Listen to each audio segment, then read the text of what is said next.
గతంలో ఏ ముఖ్యమంత్రి కూడా పేదలకు కానీ లేదంటే ఆరోగ్యపరంగా ఇబ్బంది పడినటువంటి కుటుంబాలకు కానీ ఆర్థిక సహాయం అందించే దాంట్లో ఒక వినూత్నమైనటువంటి పంతాలో ముఖ్యమంత్రి చంద్రబాబు నాయుడు గారు తీసుకున్నటువంటి నిర్ణయం మేరకు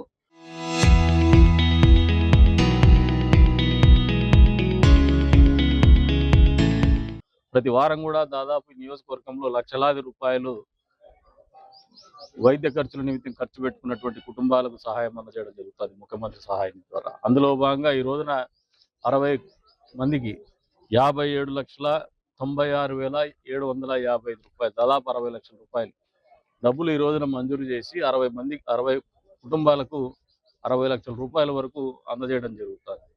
దీంతో కలిసి దాదాపు ఈ 19 నెలల కాలంలో 3,58,94,000 రూపాయలు ఈ నియోజకవర్గంలో ముఖ్యమంత్రి సహాయ నిధి ద్వారా అందజేయడం జరిగింది. ఇది ఆల్ టైం రికార్డు. ఇంతవరకు ఏ ఎమ్మెల్యే కానీ ఏ ముఖ్యమంత్రి సహాయ నిధి ద్వారా ఏ ముఖ్యమంత్రి కానీ ఇంత పెద్ద ఎత్తున ఈ నియోజకవర్గంలో ఆర్థిక సహాయం అందించినటువంటి దాఖలాలు గతంలో ఎప్పుడు కూడా లేదు. ఇంకా కొద్దిమందికి ఇబ్బంది పడుతున్నారు పాపం. ఇందాక ఒక అబ్బాయి చెప్తున్నాడు, 25 లక్షల రూపాయలు ఖర్చు పెట్టుకున్నాను, నాకు 68,000 మాత్రమే వచ్చింది, నాకు వడ్డీకి కూడా సరిపోదని చెప్పేసి. బహుశా ఏదైనా బిల్డింగ్లో లోపాలు ఉన్నాయేమో కరెక్ట్ చేస్తాం, మళ్ళీ ఒకసారి అప్పీల్ చేసైనా ముఖ్యమంత్రి గారితో ఆ కుటుంబానికి సాయం చేసేటువంటి పరిస్థితికి తీసుకుపోతామని చెప్పేసి కూడా ఈ సందర్భంగా తెలియజేస్తా ఉన్నాం.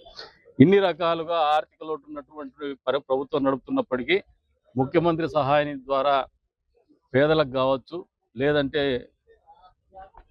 ఆరోగ్యపరంగా ఇబ్బంది తలెత్తి ఆసుపత్రిలో వైద్య ఖర్చుల నిమిత్తం ఆరోగ్యశ్రీ కింద రానటువంటి ఎన్టీఆర్ ఆరోగ్యశ్రీ కింద రానటువంటి చికిత్సల నిమిత్తం కావచ్చు ఖర్చు పెట్టుకున్నటువంటి వాళ్లకు ఇతోధికంగా సాయం చేస్తున్నటువంటి ముఖ్యమంత్రి గారికి నియోజకవర్గ ప్రజలందరి తరఫున ధన్యవాదాలు తెలుపుతున్నాం. అంతేకాకుండా ప్రతిపక్షాలు కూడా ఆలోచన చేసుకుని ప్రజలు ఆలోచన చేస్తూ ఉన్నారు. ఈ రోజున ఇది ఒక చర్చనీయాంశం. ఈ నియోజకవర్గంలో వారం వారం ఇన్ని లక్షల రూపాయలు ముఖ్యమంత్రి సహాయ నిధి ద్వారా అందించడం గతంలో ఎప్పుడైనా జరిగిందా? కొన్ని ఆలోచన తలంపైన వచ్చిందా? ఇన్ని చేస్తున్నప్పటికీ కూడా ఇప్పటికీ వ్యక్తిగతంగా దూషణ చేసేదానికి మీరు దిగుతున్నారు తప్పితే నిర్మాణాత్మకంగా మాట్లాడలేనటువంటి పరిస్థితుల్లో మీరు రాజకీయాలు చేస్తున్నారు. ఇప్పటికి కూడా కులాల మధ్యనో మతాల మధ్యనో వ్యక్తిగతంగా లేనటువంటి అబద్ధాలు నిందలు వేయడం ద్వారానో మీరు రాజకీయాలు లబ్ధి పొందాలనుకుంటున్నారు. కానీ వాస్తవానికి దగ్గరగా రాజకీయాలు చేయలేకపోతున్నారు, రాజకీయాలు మాట్లాడలేకపోతున్నారు, కనీసం ఆలోచన కూడా చేయలేనటువంటి పరిస్థితుల్లో వైఎస్ఆర్సీపీ పార్టీ. కాబట్టి కళ్ళు తెరుచుకొని చూసుకోండి. ప్రజలు తెలివైనటువంటి వాళ్ళు, విజ్ఞులు, అన్నీ గమనిస్తూ ఉంటారు. మంచేది చెడేది, మంచి చేసే వాళ్ళు ఎవరు, చెడు చేసే వాళ్ళు ఎవరు, మంచి చేసే ప్రభుత్వం ఏది, చెడ చేసే ప్రభుత్వం ఏంది, మంచి చేసే నాయకుడు ఎవరు, మంచి ఆలోచన చేసేటువంటి నాయకుడు ఎవరు, వాళ్ళ కోసం ఆలోచన చేసేటువంటి నాయకత్వం మీద అనేది ఒక సుస్పష్టమైనటువంటి ఆలోచన ప్రజల్లో ఉంది. తస్మాత్ జాగ్రత్త వైఎస్ఆర్సీపీ పార్టీ నాయకులారా, శ్రేణులారా. ఈ నియోజకవర్గంలో ఒక తప్పుడు వ్యవహారము, తప్పుడు సాంప్రదాయానికి తెరలేపినారు. ఎవరి ఆస్తులైనా అమ్ముకుంటా అంటే వాళ్ళ ఆస్తులకి మీరు రాజకీయ ప్రయోజనాలని దృష్టిలో పెట్టుకొని ఆర్థికంగా బలపోతం అవ్వకూడదు, వ్యాపారాలు చేసుకోకూడదని మతాన్నో కులాన్నో తప్పుడు పత్రాలను సృష్టీకరించి అడ్డుకునేటువంటి ప్రయత్నం చేసినారు. చట్టం తన పని తాను చేసుకుపోతుంది, దానికి ఎక్కడ ఇబ్బందులు ఉండవు. బహుశా 4 రోజులు లేట్ అయ్యిండొచ్చేమో, అంతేగాని చట్టం తన పని తాను చేసుకుపోతుంది. అంతేకాకుండా బైపాస్ రోడ్డు ప్రజల కోసము 250 కోట్ల రూపాయల డబ్బులు వెచ్చించి నిర్మిస్తే అది మా ప్రభుత్వంలో టెండర్ ప్రాసెస్ అవుతే పూర్తి చేయనటువంటి పరిస్థితులకు ఎందుకు పోయిందంటే ఆ రోజున మీ ప్రభుత్వం చేతగానితనం వలన, మీ ప్రజాప్రతినిధి చేతగానితనం వలన.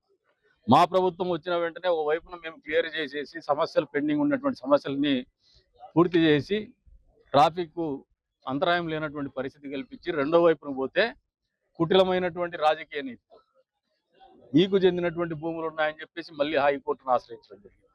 2 రోజుల క్రితం హైకోర్టులో అది కూడా కొట్టివేయడం జరిగింది. వచ్చే రోజుల్లో ఆ సమస్య కూడా పూర్తి చేస్తాం. అది మా ప్రభుత్వం యొక్క ఆలోచన, మా ముఖ్యమంత్రి గారి ఆలోచన. తదనుగుణంగా మా స్థాయిలో ఎమ్మెల్యేగా మా ఆలోచన కానీ, మా కింది స్థాయి నాయకుల ఆలోచన కానీ ప్రజలకు మంచి చేయాలని మా పట్టుదల, ప్రజలకు సౌకర్యాలు కల్పించాలని మా పట్టుదల, ఈ నియోజకవర్గాన్ని అభివృద్ధి చేయాలనేది మా పట్టుదల, ప్రజలు సుఖ సంతోషాలతో ఉండాలనేది మా పట్టుదల.